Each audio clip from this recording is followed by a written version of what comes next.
Hello hi नमस्ते भल तो समस्त आशा कर भी भल रही आपण मैंने भल थे। तो सांग मैंने चलते बनवा आज गोटा बैगण मसला। देखो प्रथमे दीटा बैगण भल भाव धोईकी काटिदेली।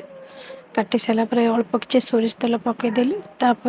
बैगण दीटा पकईदेली पकई सारे भी लुण हल्दी पकईदेली भल भाव भाजीगला बैगण बैगण खोलदेली।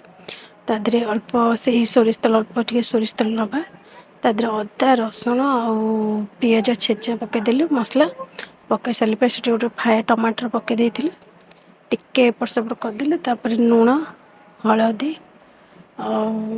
करी पाउडर धनिया गुंड लंका गुंड पकईदेली भल भाव टिके एपट सेपट करदेली। आउटे पानी देके भल भाव मसला टे कषिदेली। कषि सारापर अल्प पानी देदेली अल्प पानी देदेली अल्प पानी देला पानी फुटीगला पानी फुटीगला से बैगण पकईदेली। बैगण 5 मिनट फुटिया को छाड़देवा जमी फुटीगला बंद करदे गैस। गैस बंद करदे गैस बंद कर सारापर तादेह टे जीरा गुंड पकईदे जीरा गुंड पकड़े भल मानने टेस्ट आसे अधिका पकईदेली।